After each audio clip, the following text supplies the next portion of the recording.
Chers frères et sœurs dans le Christ, quel bonheur d'être réunis via l'Internet aujourd'hui au carrefour de deux fêtes importantes ces jours-ci pour nos communautés chrétiennes. L'Ascension du Seigneur, célébrée jeudi dernier par les croyants de rite oriental, et la Pentecôte, célébrée ce dimanche par les croyants de rite occidental ou latin. Aujourd'hui, comme au début de l'Église, nous sommes réunis tous ensemble. La pandémie actuelle du coronavirus bouleverse bien sûr nos habitudes et nos certitudes dans nos communautés chrétiennes. Cette crise nous rend aussi plus solidaires avec les malades, les familles endeuillées, membres du personnel soignant, les dirigeants gouvernementaux, mais aussi les membres de nos communautés chrétiennes qui vivent autrement leur foi durant ces jours-ci. Dans l'Évangile, Saint Jean nous présente Jésus qui n'abandonne pas ses disciples. Il les prépare à son départ, il leur promet de leur donner son esprit. Et voilà que l'Évangile nous présente le souffle de Dieu par trois expressions: le défenseur, l'esprit de vérité, l'esprit de connaissance. Oui, l'Esprit Saint est le défenseur, celui qui nous protège et qui nous guide.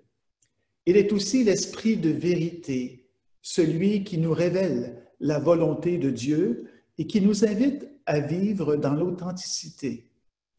Il reçoit ce qui vient de Jésus et du Père.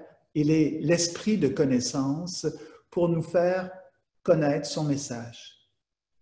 Encore aujourd'hui, l'Esprit Saint peut nous aider à trouver des réponses à nos questions. Qui sommes-nous durant cette pandémie du COVID-19? Quelles sont nos peurs?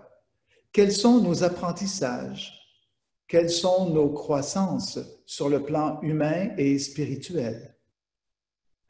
Puis, la lecture des Actes des Apôtres au chapitre 1 nous permet de célébrer le moment où le ressuscité retourne vers son Père.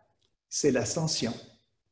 Une voix se fait entendre aux disciples. « Galiléens, pourquoi restez-vous à regarder vers le ciel? » Les disciples sont comme figés et repliés sur eux-mêmes.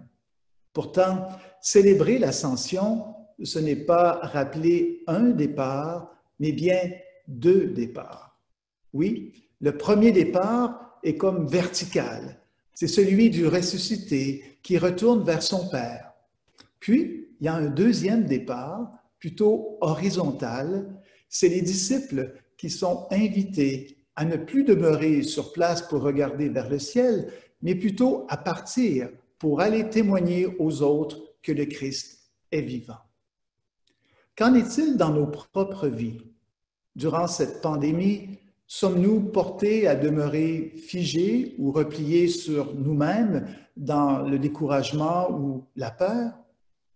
Accueillons-nous la force de l'Esprit Saint qui nous pousse aussi à aller témoigner aux autres, à leur rendre service et à les encourager.